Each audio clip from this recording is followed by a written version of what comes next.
చంద్రబాబు నాయుడు గారు చెప్పాలంటే వాళ్ళు చేసినారని వీళ్ళు ఇంకా ఎక్కువ చేసినారు, అంతకంటే ఇంకేం ఎక్కువ ఏం చేయలేదు. మరి ఈ విధంగా మనకు జరుగుతున్న దాన్ని గుర్తే పెట్టుకోలేకుండా మనం రాలేకపోవడం అనేది జరుగుతుంది. ఇది చాలా బాధాకరమైంది. ఇంకా స్థానిక సమస్యలు చెప్పాం, విద్యా ఉద్యోగాల నష్టం అనేది మీకు వివరించి చెప్పాం. ఇంకొక చిన్న విషయం, చట్టసభల్లో నేను రాష్ట్రం అంతా చెప్పేది ఉంది, కానీ ఒక మీకు సులభంగా అర్థమయ్యే విధంగా ఒక చిన్న పాయింట్ చెప్తాను. ఈ ఉమ్మడి అనంతపురం జిల్లాలో 14 ఎమ్మెల్యే స్థానాలు ఉన్నాయి. 14 ఎమ్మెల్యే స్థానాలు 2 ఎస్సీ సోదరులు పోయినాయి. ఎందుకు పోయినాయి? వాళ్ళు జనాభా లెక్కలను బట్టి వాళ్ళ వాటా వాళ్ళకి వచ్చింది. మరి బీసీలు కూడా జనాభా లెక్కల్లో ఉంటే ఈ 14లో 8 రావాలా, 8 రావాలా? మరి 8లో 1 ఉందా? లేదు. మరి ఇవన్నీ ఎట్లా కోల్పోతున్నాం కదా. బీసీలు ఒకళ్ళు ఉన్నారన్న సంగతి కాంగ్రెస్ ప్రభుత్వం కానీ, అప్పుడున్నటువంటి ఆర్ఎస్ఎస్ వాళ్ళు కానీ, కమ్యూనిస్టులు కానీ ఎవరు పట్టించుకోవాలి. అప్పుడు ఇందిరాగాంధీ ప్రభుత్వం ఉండేది కాంగ్రెస్ లో.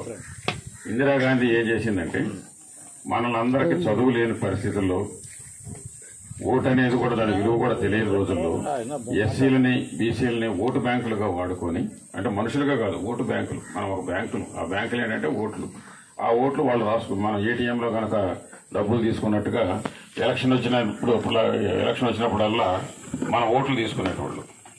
ఆ రకంగా మనం ఒక మనుషులు ఉన్నామన్న సంగతి ఆనాడు లేదు. అలాంటి పరిస్థితుల్లో భారతదేశంలో అత్యధిక జనాభా అయినటువంటి బీసీల గురించి మాట్లాడేవాళ్ళు ఎవరూ లేని పరిస్థితుల్లో కాన్షీరామ్ గారు మొట్టమొదటిగా ఇచ్చినటువంటి నినాదం బీసీల సమస్యే భారతదేశ సమస్య అనే స్లోగన్ తోటే బహుజన్ సమాజ్ పార్టీని పెట్టడం జరిగింది. సో దీనికి ఒక చరిత్ర ఉంది. ఆ చరిత్ర ఏంటంటే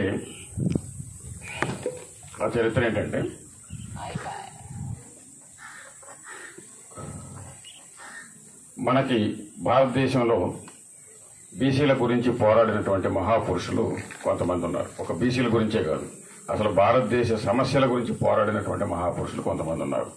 వాళ్ళు ఎవరంటే, మొట్టమొదటగా మహాత్మా ఫూలే, ఆ తర్వాత ఆయన వారసుడిగా ఛత్రపతి సాహు మహారాజ్, ఆ తర్వాత ఆయన వారసుడిగా నారాయణ గురు, తరువాత పెరియార్ రామస్వామి. వీళ్ళు నలుగురు బీసీలే. ఫూలే మాలీ కులస్తుడు, మహారాష్ట్రలో పుట్టాడు. ఛత్రపతి సాహు మహారాజ్ కున్బి కులస్తుడు, బీసీ కులం, మహారాష్ట్రలో పుట్టాడు.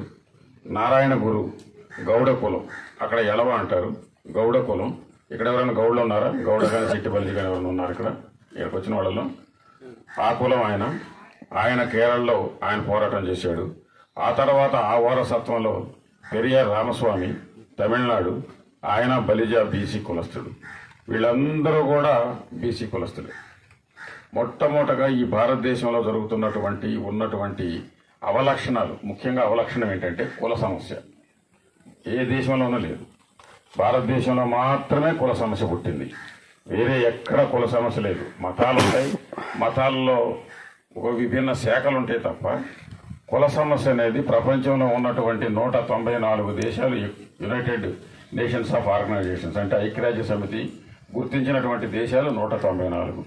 194లో ఏకైక దరిద్రం ఉన్న దేశం ఏదంటే కుల దరిద్రం ఉన్న దేశం భారతదేశం. అంటే ఈ కులం ఏం చేస్తుంది? ఒక మనిషికి ఇంకొక మనిషికి సంబంధం లేకుండా విడగొట్టింది. కులాల పేరు మీద ఒక నిచ్చెన మెట్ల సమాజాన్ని ఏర్పాటు చేసింది. నిచ్చెన మెట్ల సమాజంలో ఎవడికి వాడే సంతృప్తి పడేటట్టుగా తయారు చేసింది. ఎలాగంటే, అందరికంటే పైన బ్రాహ్మణులు ఉంటారు. వాళ్ళు ఈ నిచ్చెన మెట్ల సమాజంలో మొత్తానికి అందరికంటే పైన, ఇదొక నిచ్చెన అనుకుంటే ఈ పైన బ్రాహ్మణులు ఉంటారు, అందరికంటే పైన. ఇక బ్రాహ్మణులు అంటే ప్రతి ఒక్కరికి కూడా ఎంతో దైవంతో సమానం లాగా తయారు చేసుకున్నారు. వాళ్ళు తయారు చేసిన ఇవన్నీ కూడా ఈ వ్యవస్థనే, కుల వ్యవస్థనే. వాళ్ళు 3.5% మంది ఉన్నారు. వాళ్ళ కింద క్షత్రియులు ఉన్నారు, రాజులు అంటాం మనం. భారతదేశంలో మొత్తం కలిపితే 6%. మన రాష్ట్రంలో అయితే 1/2% కూడా ఉండరు వాళ్ళు రాజులు. అక్కడ మొత్తం భారతదేశంలో 6% ఉన్నారు. 5.5%, 6 కాదు 5.5%. వాళ్ళ కింద వైశ్యులు, వాళ్ళు ఒక 6% మంది ఉన్నారు. వైశ్యులు అంటే మన దగ్గర ఉన్నటువంటి కోమటోళ్ళు మాత్రమే కాదు, మార్వాడీలు, జైనులు, ఇలా రకరకాల వాళ్ళు, వ్యాపారాలు, మొత్తం భారతదేశంలో ఉన్న సంపద మొత్తం వాళ్ళ దగ్గరే ఉంటుంది. వాళ్ళు ఒక 6% మంది ఉంటారు.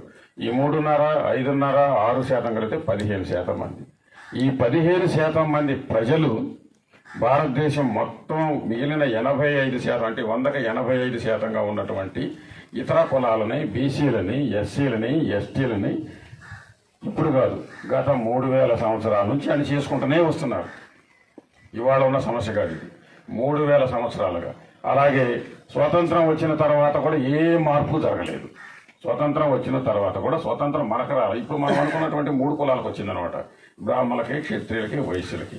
అదే మన రాష్ట్రానికి వచ్చేసరికి కమ్మవాళ్ళు, రెడ్లు వీళ్ళు అప్రతిఘాతంగా అంటే ఒకళ్ళ తర్వాత ఒకళ్ళు రాజ్యాన్ని ఏలుకుంటూ మనల్ని మభ్యపెడుతూ రకరకాల తాయిలాలతోటి మభ్యపెడుతూ వీళ్ళు కూడా 1952 నుంచి అంటే ఇప్పటికి ఎన్ని సంవత్సరాలు, దాదాపుగా 77 సంవత్సరాల పరిపాలనలో 1952 నుంచి ఇప్పటికి 16 ఎన్నికలు జరిగితే ఆ ఎన్నికలు మొత్తం కూడా అయితే రెడ్లు గెలిచారు, లేకపోతే కమ్మోళ్ళు గెలిచారు. మనమేమనుకుంటున్నాం, తెలుగుదేశంలో మనం ఉన్నప్పుడే మనం గెలిచామని మనం అనుకుంటున్నాము, లేకపోతే వైసీపీలోనో లేదా కాంగ్రెస్లోనో ఉన్నప్పుడు వాళ్ళు గెలిచినప్పుడు మనం గెలిచామని మనం సంతృప్తి పడుతున్నాం. మనం గెలవలా, మనం ఎప్పుడూ గెలవలేదు. మనం ఓటర్లుగా మాత్రమే ఉన్నాము, ఓటర్లుగా వేస్తున్నాము. మనల్ని విడగొట్టారు, ఓట్లు తీసుకుంటున్నారు. ఆ టైంకి మనకి కాస్త లీడర్గా ఉన్నవాడు ఎవరైనా ఇలాంటి లీడర్లు ఉంటేనేమో ఆయనకేమో 10,000 లేదా 10 లక్షలు ఇస్తారు, ఓటర్లకేమో 500, 1000 రూపాయలు ఇస్తారు. అంతే తేడా. అంతేగాని ఇతర ఏ రకమైనటువంటి భాగస్వామ్యం బీసీలకు కానీ, ఎస్సీలకు కానీ, ఎస్టీలకు కానీ లేదు. అలాంటి బీసీలు భారతదేశంలో ఎంతమంది ఉన్నారంటే దాదాపుగా 52% మంది ఉన్నట్లుగా గుర్తించడం జరిగింది గతంలో. కానీ అంతకంటే ఎక్కువే ఉన్నారు ఇవాళ. అందుకు ఒక బెస్ట్ ఎగ్జాంపుల్ ఏంటంటే ఈ మధ్య నితీష్ కుమార్ అనే ఒక ముఖ్యమంత్రి గారు, ఆయన బీసీ కులస్తుడు, ఆయన కూడా కాన్షీరామ్కి వీరాభిమాని. కాన్షీరామ్ గారు ఇచ్చినటువంటి సిద్ధాంతంతో అక్కడ బీహార్లో ఆయన ముఖ్యమంత్రి పదవిని అలంకరించాడు. ఆయన ఏం చేశాడంటే మొత్తం జనాభా కులగణన చేశాడు. కులగణన చేసినప్పుడు అక్కడ ఎంతమంది తేలారంటే 60% పైగా బీసీలు ఉన్నారు. మనం 52 అనుకుంటున్నాం, కాదు 60% పైన వచ్చారు. అలాగే ఎస్సీలు ఏమో 15 అనుకుంటున్నాం, 15% కంటే ఇంకా 18% తేలారు. అంటే ఈ రకంగా అసలు ఈ రకంగా చూస్తే బీసీలు, ఎస్సీలు, ఎస్టీలు ఇంత జనాభా ఉంటే ఇంకా అగ్ర కులాలు కూడా అసలు ఎంతమంది ఉన్నారు? లేరు, వాళ్ళు లేరు. ఉదాహరణకి ఈ రాష్ట్రాన్ని తీసుకుంటే కమ్మవాళ్ళు 3.5 నుంచి 4 దాదాపుగా బీసీలు 50% కంటే ఎక్కువ ఉండాలని చెప్పేసి ఊరికే కాకి లెక్కలు రాస్తున్నటువంటి ఈ పాలక ప్రభుత్వాలు 94 సంవత్సరాలుగా మనల్ని మసిపూసి మారేడుకాయ చేస్తున్నటువంటి వాస్తవాన్ని గ్రహించలేనటువంటి పరిస్థితులకి ఈరోజు ఎస్సీలు, ఎస్టీల కంటే బీసీలే వెనుకబడి ఉన్నారని చెప్పేసి ప్రతి ఒక్కరూ గమనించవలసిందిగా బీఎస్పీ లీడర్ గా మరి ఈ బీసీలకు ఒక్కసారి మీరు అర్థం చేసుకోండి. 94 సంవత్సరాల కాలంలో ఎక్కడ వేసిన గొంగడే అనే చందనంగా ఉంది. ఎందుకంటే 15% ఉన్నటువంటి అగ్రకుల పోల్లో మరి ఒక రోజు ఈడబ్ల్యూఎస్ పేరుతో అగ్రకులాల పేదల పేరుతో ఒకరోజు పార్లమెంటులోను, ఒకరోజు రాజ్యసభలోను, ఒకరోజు రాష్ట్రపతి సంతకం చేపించి 3 రోజుల్లోనే వాళ్ళు 10% రిజర్వేషన్ తీసుకున్నారు. మరి మనం 10% రిజర్వేషన్ వాళ్ళకిస్తే ఈరోజు ఎస్సీ ఎస్టీల కంటే తక్కువ మార్కులు వస్తే వాళ్ళకు అన్ని పోస్టుల్లోనూ వాళ్ళకు ఉద్యోగాలు వస్తున్నాయని చెప్పేసి మన మేధావులంతా చెప్తా ఉన్నారు. అయితే ఈ రాష్ట్రాన్ని గాని, ఈ దేశాన్ని గాని కుల మత దోపిడీ కబ్జాదారుల పార్టీలు పరిపాలన చేస్తా ఉన్నాయి. కాబట్టి వాళ్ళు పెట్టేవాడు మనవాడు ఉంటే కడబంతులైనా పెడతారు కదా అనే చందనంగా వాళ్ళ కులాలకు వాళ్ళు చేసుకుంటా ఉంటారు. ఈ రోజు సార్ చెప్పినట్టు ఈ లెక్కల ప్రకారం అయితే రాజకీయంగా ఎంత దోపిడీ చేశారు, మరి ఆర్థికంగా ఎంత దోపిడీ చేశారు. మరి ఈ రోజు 242 కులాలు ఈ రాష్ట్రంలో ఉంటే ఇప్పటికే 200 కులాలు అసెంబ్లీ గేట్ దాటినటువంటి కులాలు ఈ రోజు 220 కులాలు ఉన్నాయని చెప్పేసి ఇక్కడ వచ్చినటువంటి ప్రతి ఒక్కరు గమనించాల. సేవా కులాలు, వృత్తి కులాలు, సంచారి జాతి కులాలు ఈ రోజు ఏ విధంగా ఉండారు అని చెప్పేసి ఒకసారి ఈ రోజు మనమంతా పెద్ద పెద్ద లీడర్లు ఉండే కండవాలు వేసుకొని పోతున్నా ఈ రోజు గ్రామాలలో ఉన్నటువంటి బీసీలకు కానీ, ఎస్సీలకు కానీ, ఎస్టీలకు కానీ స్వతంత్రం వచ్చి 78 సంవత్సరాలైనా ఆ రెడ్డి ఆయన ఇంట్లో కమ్మాయిన ఇంట్లో ఎక్కిపోతే ధైర్యంగా పోయి కూర్చుండే వాళ్ళు మరి ఎవరో ధైర్యంగా మరి రొమ్ముల మీద చేయొచ్చు చెప్పండి. మరి అంటే స్వతంత్రం వచ్చి మనకు 75 సంవత్సరాలు వచ్చింది. మరి డాక్టర్ బిఆర్ అంబేద్కర్ గారు ఆ రోజుల్లోనే మనకు ఓటు హక్కు కల్పించకపోతే మరి ఈరోజు మన ఇళ్ళ దగ్గరకు వచ్చి వాళ్ళు ఓటు అడిగే అధికారమే మనకు లేకుండా పోయేది. మనం ఓటు వేసే వాళ్ళమే కాదు. మరి అటువంటి వాళ్ళు చదువుతోనే మరి సమాజం బాగుపడుతుందనేటువంటి మహాత్మా జ్యోతిరావు పూలే గారి ఆలోచన విధానం, మరి మన్యశ్రీ కాశీరామ్ గారు, మరి నారాయణ గురువు గారు, పెద్ద రామస్వామి గారు ఈ వ్యవస్థ పైన పోరాటాలు చేసినటువంటి మహనీయులు పుట్టిన గడ్డలో మరి బీసీలు ఇంతమంది ఉండి కానీ వాళ్ళు 2-3%, 10%, 15% ఉన్నాము. మన కేంద్రంలో 6-7 కులాలే పరిపాలన చేస్తే మరి ఈ రాష్ట్రంలో 2 కులాలు 2 కుటుంబాలు 4 పార్టీలు 4 కుటుంబాలు 2 పార్టీలు అనే విధంగా వాళ్ళు 2 కులాలే పరిపాలన చేస్తా ఉన్నాయి. మరి మనమెప్పుడు అనే విధంగా ఆలోచించేసి మన పక్కనోడే నేను వైఎస్ఆర్, నేను టీడీపీ, నేను ఇంకొక ఆయన, నేను కాంగ్రెస్, మీది ఎప్పుడు వస్తుంది అన్నట్లు మరి ఈరోజు మన బీఎస్పీ పార్టీ అధినేత బెంజీ కుమారి మాయావతి గారు ఈ రాష్ట్రంలో ఈ దేశంలో ఉన్నటువంటి బీసీల సమస్యను మరి అట్టడుగు వర్గాలుగా మనమే తీర్చిదిద్దల్లా, వీళ్ళను ఎన్నుంటే మనం నడిపించాలని చెప్పేసి నిర్ణయం తీసుకున్నారు. కాబట్టి ఇప్పటికైనా మనం బీసీలందరూ ఆ పార్టీకి సపోర్ట్ చేసి బీసీ కులగణన చేయడానికి మరి మన లీడర్లతో కలిసి పోరాటం చేయాలని చెప్పేసి మనవి చేస్తూ ఈ అవకాశం ఇచ్చిన వందన కుమార్ గారు సుదీర్ఘ ప్రసంగం చేశారు. ఎన్నో విషయాలు తెలుసుకున్నాం. వారికి ప్రత్యేకంగా వందనాలు తెలియజేసుకుంటున్నాం.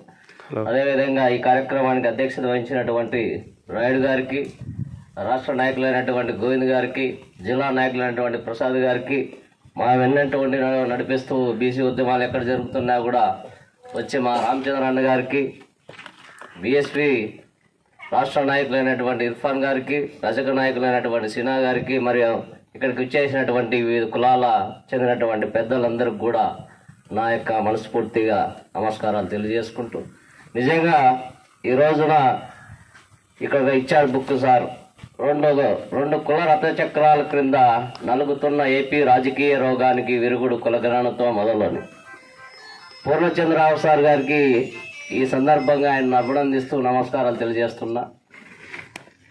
తెలంగాణ రాష్ట్రంలో బీసీ కులగణన మీద మేధావులు, యువకులు, కుల సంఘ నాయకులు అందరూ కూడా ఏకత్రాటి మీదకి వచ్చి ఆ యొక్క కులగణన కోసం ప్రభుత్వం మీద తీవ్రమైన ఒత్తిడి తీసుకొస్తూ ఉన్నారు.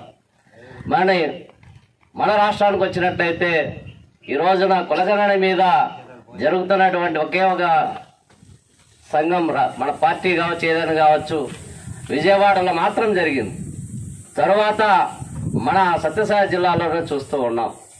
మరి ఈ విధంగా తెలంగాణ ఉద్యమాన్ని, తెలంగాణ రాష్ట్రాన్ని మన సోదరులు అందరూ కూడా అక్కడ పోరాటం చేస్తూ ఉంటే మనం మాత్రం ఎక్కడ వేసిన గొంగులు అక్కడే ఉన్నట్లుగా మనమే ఉన్నాం. డాక్టర్ బిఆర్ అంబేద్కర్ గారు ఒక మాట చెప్పాడు, అయ్యా మేకలను గొర్రెలను మాత్రమే బలిస్తారు, పులల్లో సింహాలు బలివ్వరు. ఎందుకయ్యా అంటే దాని గురించి ఆలోచించాలని భయపడతాం, పులుల గురించి, సింహాల గురించి. మనం ఎప్పుడైతే గొర్రెల్లాగా మేకల్లాగా బతుకుతున్నంత కాలం మనల్ని అగ్రక గుణాలు వాళ్ళు బలిస్తూనే ఉంటారయ్యా అని ఎప్పుడైతే నువ్వు ప్రశ్నించడం, ఉద్యమించడం నేర్చుకుంటావో ఆ రోజు నీ గురించి ఆలోచించాలన్నా, నీ గురించి మాట్లాడాలన్నా భయపడతారయ్యా అని ఆ రోజే డాక్టర్ బిఆర్ అంబేద్కర్ గారు మీరు పులుల్లాగా సింహంలాగా బతకండి అని చెప్పాడు. మనం మాత్రం ఎంతసేపు కూడా మన రాష్ట్రంలో బీసీ వాళ్ళందరిలో చైతన్యం బ్రహ్మాండంగా ఉంది. కులాల మధ్య సఖ్యత లేదు, సంఘాల మధ్య ఐక్యత లేదు. కులాల మధ్య సఖ్యత రాదు, సంఘాల మధ్య ఐక్యత రాదు. ఎవరు వాళ్ళే యమునా తీరే మేమే గొప్ప అని బతికేస్తున్నారే గాని మన జాతి నాశనం అయిపోతుంది అనేది ఎవరు కూడా ఆలోచించడంలే. ఎవరు వ్యక్తిగత ఎజెండాలు ముందుకు పెట్టుకుని వెళ్తున్నారు కానీ మన జాతి జెండాను, మన బీసీ జెండాను మోసే నాయకుడు కానీ, మోసే వ్యక్తి కానీ చాలా కనుగొన చూపు మేరలో కూడా కనపడకపోతా ఉంది. ఎంతసేపు కూడా వ్యక్తిగత స్వార్థం కోసమే సంఘాలు పెడుతూ ఉన్నారు, వ్యక్తిగత స్వార్థం కోసమే మాట్లాడుతున్నారు. ఎంతసేపు ఈ విధంగా ఉంటే ప్రజలు ఎందుకు చైతన్యం అవుతారు, ప్రజలు ఎందుకు మన వెంట నడుస్తారు అనేది ఒక్కసారి ప్రశ్నించుకోవాలా. ఏ సంఘమైనా ఏ పార్టీ అయినా కూడా చిత్తశుద్ధితో పనిచేస్తే మన వెంట ఎందుకు నడుస్తారు ఒక్కసారి ఆలోచించండి. మనలో ఎన్నో ఉన్నాయి, మన నాయకత్వంలో లోపం ఉంది.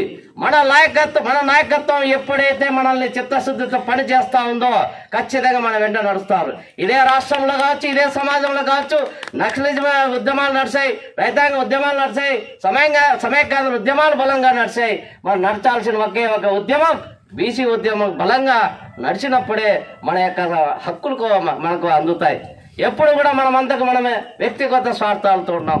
కాబట్టి సోదరులారా, ఇక్కడైనా ఇప్పుడైనా మనమందరం కూడా ఒక త్రాటి మీదకి వచ్చి కులాల మధ్య సఖ్యత సాధిద్దాం. సంఘాల మధ్య ఐక్యత సాధించినప్పుడే మనము కుల గణం కోసం మనం ఖచ్చితంగా పోరాడాల్సిన అవసరం ఎంతైనా ఉంది.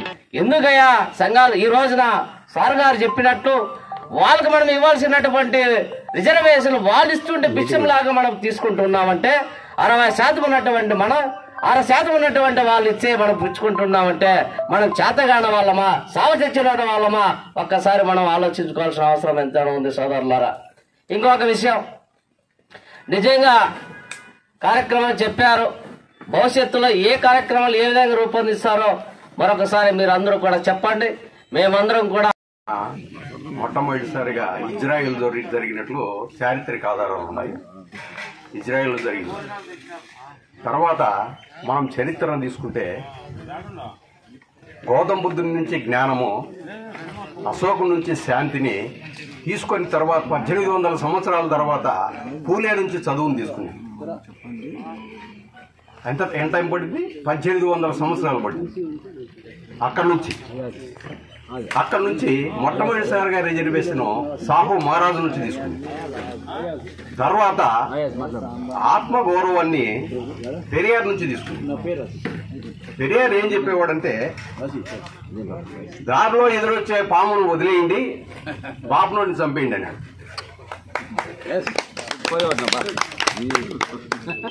దావలో వచ్చే పామును వదిలేయండి, బాపునోడిని మాత్రం చంపేయండి అన్నాడు.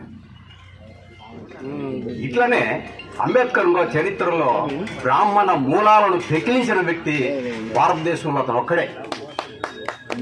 బ్రాహ్మణ మూలాలను పెకిలించిన ఏకైక వ్యక్తి అంబేద్కర్ గారే.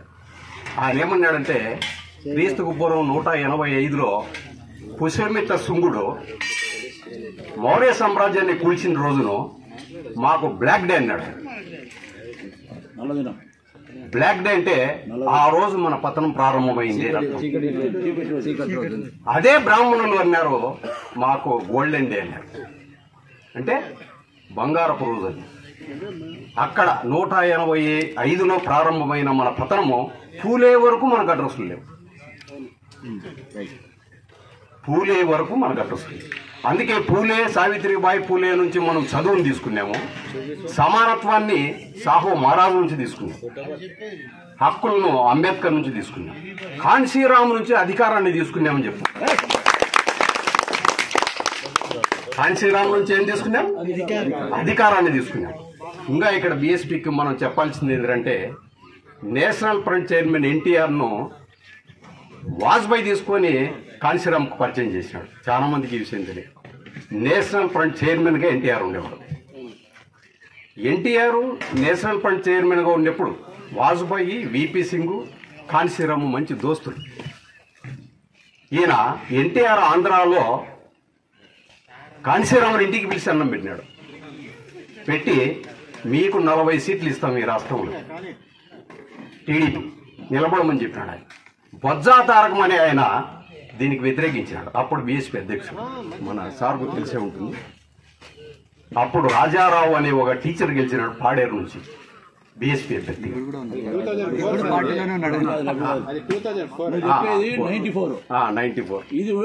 అప్పుడు 40 సీట్లు తీసుకొని ఉంటే బీఎస్పీ వాళ్ళు కొన్ని సీట్లు గెలిచిండేవారేమో అని నా అవగాహన బీఎస్పీ పైన. కాబట్టి తర్వాత వచ్చేసి 1947ను, 1950ని, అట్టనే 1990 ఆగస్టు 7ను మనం మతికి పెట్టుకోవాల్సిన అపూర్వ దినాలు. 1990లో బీసీలకు రిజర్వేషన్ వచ్చింది. ఆ రిజర్వేషన్ను నిశ్శబ్ద విప్లవంగా విపి సింగ్ ప్రకటించినాడు. తర్వాత మండల కమిషన్ను కరెక్టేనని 9 మంది జడ్జీలు కూడా చెప్పినారు. 93 నుంచి రిజర్వేషన్ అమలైంది. మనకు 2008లో ఉన్నత విద్యాసంస్థల కేంద్రంలో మనకు రిజర్వేషన్ ఇచ్చినారు, అంతవరకు లేదు. కాబట్టి ఈ అవకాశాన్ని ఇచ్చిన అందరికీ, ఈ దేశ మూల నివాసులైనటువంటి సేవా కులాలు, వృత్తి కులాలు, సంచార జాతి కులాలకు సంబంధించినటువంటి బహుజనులను పిలుస్తున్నటువంటి బ్యాక్ బౌన్ గా ఉన్నటువంటి బ్యాక్ గా ఉన్నటువంటి బీసీలకి సమావేశానికి విచ్చేస్తున్నటువంటి బీఎస్పీ రాష్ట్ర నాయకులైనటువంటి సార్ గారికి, అలాగే పేరు పేరు చెప్పుకుంటూ పోతే చాలా ఉన్నారు కాబట్టి ఈరోజు ఈ దేశంలో మరి ముఖ్యంగా ఈ రాష్ట్రంలో సేవా కులాలు, వృత్తి కులాలు, సంచార జాతి కులాలు ఎందుకు చెప్తున్నానంటే, విద్య, ఉద్యోగ, ఆర్థిక, సామాజిక, రాజకీయ రంగాలలో నేను ఒక మంగళోని. మంగళ కులం ఈనాడు చట్టసభల్లో ప్రవేశించలేదు. దాదాపు 30 సంవత్సరాల నుండి పోరాడుతున్నటువంటి ఇదే కులగణన, జనగణనలో 10 సంవత్సరాలకు ఒకసారి జరిగేటువంటి జనగణనలో కులగణన కావాలని మా గురువు గారు ఊసా సాంబశివరావు గారు స్వర్గీయ, ఆయన ఆలోచన విధానంతో మరి రాష్ట్ర వ్యాప్తంగా మేము పనిచేస్తూ వస్తున్నాం. బీసీ మహాజన సమితి, మంగళి మహాసభ అనేటువంటిది. మరి ఈనాడు బీఎస్పీ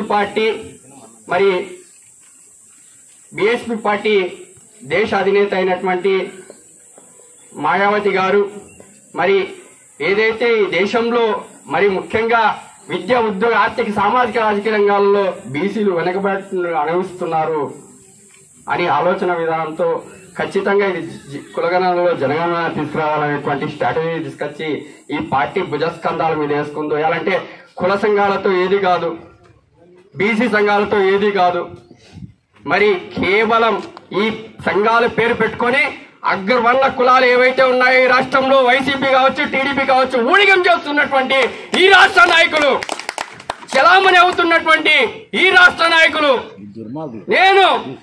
నేను ఒక బీసీ సంఘానికి అధ్యక్షుడు, నేను ఒక కుల సంఘానికి అధ్యక్షుడు, నేను ఒక సంఘానికి అధ్యక్షుడు అని చెప్పుకుంటూ పబ్బం కడుపుకుంటున్నటువంటి నాయకులకి మేము మరొకసారి హెచ్చరిస్తున్నాం. మరి బీఎస్పీ పార్టీ అధినేతకి వాట్సాప్ చేస్తున్నాం, గౌరవిస్తున్నాం. వారు ఏదైతే పిలుపునిస్తారో దాన్ని స్వాగతిస్తూ ముందుకు నడుస్తాం. అలాగే మరొకసారి చెప్తున్నాం, ఈ రాష్ట్రంలో మా మీద, బీసీల మీద, మంగళి మీద కావచ్చు, చాకల మీద కావచ్చు, ఒడ్డెరు కావచ్చు, కుమ్మరి కావచ్చు, బోయ కావచ్చు, డొక్కలు కావచ్చు, యానాది కావచ్చు, అనేకమైనటువంటి 129 కులాలు ఉన్నటువంటి ఈ రాష్ట్రంలో విద్య, ఉద్యోగ, ఆర్థిక, సామాజిక, రాజకీయ రంగాలలో ఇంతవరకు అసలు అసెంబ్లీలోనే ప్రవేశించలేదంటే ఇంత దౌర్భాగ్య పరిస్థితుల్లో మనం బ్రతుకుతున్నాము. కుక్కలకి సార్ చెప్పారు ఇంతకుముందు, ఎద్దులకి, జీవాలకి, పక్షులకు కూడా, చెట్లకు కూడా, పందులకు కూడా లెక్కలున్నాయి. బీసీలుగా బతుకుతున్నటువంటి ఈ దేశ మూల నివాసులైనటువంటి ఉత్పత్తి, సంపన్న ఉత్పత్తి మనం రెడీ చేసేటువంటి ప్రతి ఒక్క ఇప్పుడు అగ్రవర్ణ కులాల చేతుల్లో ఫస్ట్ మనం ఒకసారి గమనిస్తే పారిశ్రామికంగా సార్ చెప్పారు ఎవరి చేతుల్లో ఉన్నాయి, పారిశ్రామిక అభివృద్ధి ఎవరి చేతిలో ఉంది. మరి అభివృద్ధి చేస్తున్నటువంటి మనము, ఊడిగం చేస్తున్నటువంటిది మనము, పెట్టుబడిదారులు వారు. మరి ఇదంతా గమనించలేకపోతున్నాం. మరీ ముఖ్యంగా మన వారి మీద హత్యలు, అత్యాచారాలు, దోపిడీలు, దౌర్జన్యాలు. మరి ఈ మధ్య కాలంలో మనం గతంలో ఒకసారి గమనిస్తే శ్రీనివాసులని నా రజక సోదరుడు రాజమండ్రిలో అనుకుంటా సారు అంబావతి గోవింద్ గారు మేము పోయాం. బీసీ మీటింగ్ పెట్టాలని ఆలోచన విధానంతో పెడితే అడ్డంగా నరికినటువంటి సమాజం ఈ సమాజం. మరి ఈ టీడీపీ పార్టీకి, ఈ వైసీపీ పార్టీకి, ఈ బీజేపీ పార్టీకి, ఈ కాంగ్రెస్ పార్టీకి ఊడిగమ్మ చేద్దామా, ఓట్లు వేద్దామా? బాబాసాహెబ్ అంబేద్కర్ గారు మహోత్తరమైనటువంటి ఓటు హక్కు ఇస్తే అమ్ముకున్నటువంటి పరిస్థితులు దాపరిస్తున్నాయి. మరి నేను కూడా మినహా కాదు దీంట్లో. మరి అందరం కూడా గ్రహించాల్సినటువంటి అవసరం ఉంది. అందరూ కూడా గ్రామీణ స్థాయి నుండి మండల స్థాయి నుండి నియోజకవర్గ స్థాయి నుండి జిల్లా స్థాయి నుండి రాష్ట్ర స్థాయి, దేశ స్థాయిలో బీసీల జనగణనలో కులగణన జరగాలనేటువంటి పోరాటము చేయాల్సినటువంటి అవసరం ఎంతైనా ఉందని ఈ సందర్భంగా తెలియజేసుకుంటూ మరొకసారి కేవలం సంఘాలు పెట్టుకొని పబ్బం గడుపుతున్నటువంటి నాయకులారా ఖబర్దార్ అని హెచ్చరిస్తూ అందరూ మమేకయుద్ధం, అందరం పోరాడదాం, కలిసికట్టుగా బీసీ కులగణన చేయించుకుందామని సందర్భంగా తెలియజేసుకుంటూ మరొకసారి జై భీములు, జై బాబాసాహెబ్ అంబేద్కర్, జై మాన్య కాశీరాం. కానీ 10 మంది ఎమ్మెల్యేలు ఉన్నారు. మరి ఇప్పుడు 1% కూడా లేరు ఖమ్మం ఈ జిల్లాలో. కానీ ఇప్పుడు 5-6 మంది వాళ్ళు ఉన్నారు. అంటే వాళ్ళకి రావాల్సి వస్తే 1 తప్పితే 2 రావాల్సి వస్తే 1 తప్పితే 2, ఖమ్మంకి రావాల్సి వస్తే ఈ జిల్లాలో అసలు రావాల్సి వస్తే 1. ఇంకా పోయినవన్నీ ఎవరు అవి? బీసీలవి. ఇది ఎందుకు గమనించలేకపోతున్నారు? ఇవి మన వాటాను వాళ్ళు ఈ విధంగా లాక్కోవడం అనేది జరుగుతోంది. దీన్ని మనం గాన చేసుకోలేకపోతే నాశనం అయిపోతాం. మరి ఈ విధంగా బడ్జెట్లో ఏమే ఇప్పుడు చిన్న పంచాయతీకి జనాభాను బట్టి నిధులు ఇస్తారు, పెద్ద పంచాయతీకి జనాభాను బట్టి ఎక్కువ నిధులు ఇస్తారు. దాన్ని బట్టి మన జనాభా లెక్క ఉంటే బడ్జెట్లో మనకు మన జనాభా తగ్గట్టుగా నిధులు వచ్చేది కదా. ఇంకా ఈ విధంగా కూడా మనం అన్యాయమైనట్టు కదా. మరి ఇంతకంటే ఇంకేం కావాలా? నామినేటెడ్ పదవులు. అంతకుముందు ఎలక్షన్ల ముందు ఏం చెప్తాంటే మీరు గెలవలేరు, డైరెక్ట్గా నామినేట్లు మన పార్టీ రాని నామినేట్ పదవులు ఇస్తాం, మళ్ళీ ఆ తర్వాత ఎవరు డబ్బులు ఇస్తాం అని ఇచ్చుకొని మళ్ళీ వాళ్ళకే వెళ్ళిపోవడం. అంటే ప్రతి చోట మనకు బీసీలకు అన్యాయం జరుగుతుంది. మరి ఈ అన్యాయాన్ని మనము గుర్తించలేకపోవడం అనేది ఎంత దురదృష్టకరమో ఎంత బాధాకరమో ఆలోచన చేయాల్సినటువంటి అవసరం. ఇది మనం గుర్తించకపోయినా గౌరవ మేడం మాయావతి గారు గుర్తించారు. ఈ నా సోదరులకు బీసీ సోదరులకు ఇంత అన్యాయం జరుగుతుంది. మరి జనాభా లెక్కలు వస్తే వాళ్ళ వాటా వాళ్ళకి వస్తుంది. మరి వాళ్ళ వాటా వాళ్ళకి రావాలంటే మనం ఖచ్చితంగా జనాభా లెక్కలు తీయాలా. మీరు తీస్తారా? అగ్రకులపాల పార్టీలకు మేడం గారు చెప్పిన అల్టిమేటం, మీరు తీస్తారా? తీయండి, లేదంటే మేము అధికారంలోకి వస్తాం, మేమే బీసీల జనాభా లెక్కలు తీసి వాళ్ళకి న్యాయంగా రావాల్సినటువంటి వాటా వాళ్ళకి పంపిణీ చేస్తామనే విధంగా చెప్పడం జరిగింది. మరి దీన్ని బట్టి మనకి ఎవరు వైపు ఉన్నారు? మరి కాంగ్రెస్ మనకేం చెప్తోంది? 78 ఏళ్లుగా మోసం చేసింది. ఆ రోజే ఇచ్చింటే ఇంత పని ఉండేది కాదు. ఈరోజు అధికారం లేనప్పుడు మన రాహుల్ గాంధీ ఓబీసీలు గణన చేస్తాను. అది ఎప్పుడు చెప్పినాడు? 2024 ముందు చెప్పాడు. చెప్తే బీసీలు నమ్మలే. అందుకే 2024లో ఆయనకు అధికారం ఇలా. మరి ఇప్పుడు ఆయన నమ్మాలని అనుకుంటే దానికి ప్రత్యక్ష ఉదాహరణ తమిళనాడు. ఇప్పుడు కర్ణాటకలో రాష్ట్ర కాంగ్రెస్ ప్రభుత్వం ఉంది. అక్కడ బీసీల జనగణన తీశారు. మరి ఈ రోజుకు ప్రకటన చేయాల. ఎందుకు చేయాలా?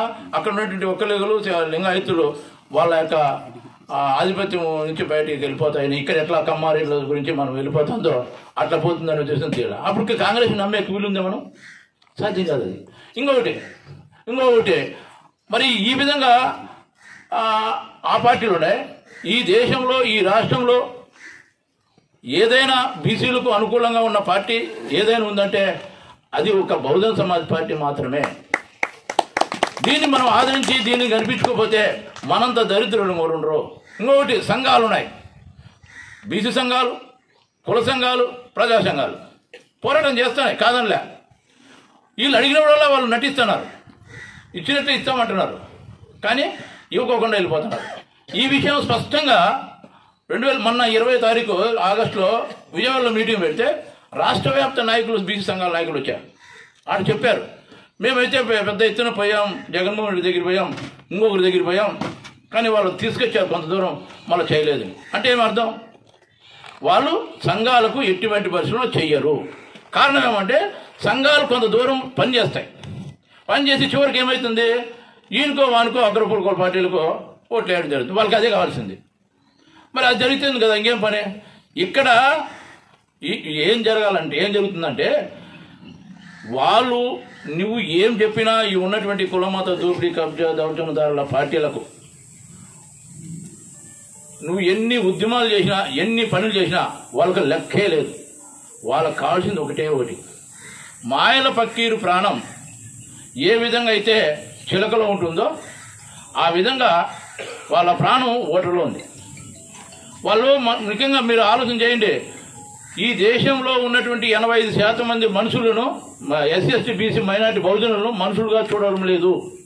ఇది బాగా గుర్తుపెట్టుకోండి, మనుషులుగా చూడడం లేదు, ఓటర్లుగానే చూస్తున్నారు. మరి ఆ ఓటర్లు వాళ్ళకు వ్యతిరేకంగా చేస్తామని అంటే అప్పుడు కొంత చేయగలుగుతా ఒకటో రెండో. ఇప్పుడు ఏమైందంటే ఎప్పుడైతే మేడం గారు ప్రకటించినారో ఇది ఇంక ఉత్తరప్రదేశ్ పెద్ద రాష్ట్రంలో మాకు కొంత దెబ్బతీస్తుందనో లేకపోతే ఇప్పటికే కొంత వెళ్ళిపోయిందనో మరి ఏ కారణమో మొత్తానికైతే ఒక చిన్న మెట్టు దిగినట్టుగా మాకు అనిపించింది. ఎందుకంటే ఈ నెల 3వ తారీఖున ఒక పేపర్లో ఆంధ్రజ్యోతిలో ఒకటి వచ్చింది, కులగణనకు ఓకే అని చెప్పిననే ఆర్ఎస్ఎస్ అని. అంటే ఆర్ఎస్ఎస్ బీజేపీకి ఆత్మ లాంటిది ఆర్ఎస్ఎస్. వాళ్ళు చెప్పిన అంటే కొంత ఇదైంది. ఇప్పుడు వాళ్ళు ఏమంటున్నారంటే మేము ఓకే, కానీ దీన్ని ఈ కులాల గణను ఈ డేటా వివరాలను రాజకీయాలకు ఇంకో దానికి ఉపయోగించకూడదు, కులాల అభివృద్ధికి సంక్షేమానికి హితానికి చేయాలా అంటే మళ్ళీ ఇక్కడ సూక్తులు చెప్తారు. అంటే ఇక్కడ ఒకటి బాగా ఆలోచన చేయాల్సింది, ఇది ఎట్లా వచ్చింది అంటే గౌరవ మేడం మాయావతి గారు బీసీలకు మేము లెక్కలు తీస్తామని ఎప్పుడు చెప్పినారో అప్పుడు వాళ్ళు ఈ విధంగా తీయడానికి ముందుకు వచ్చారు.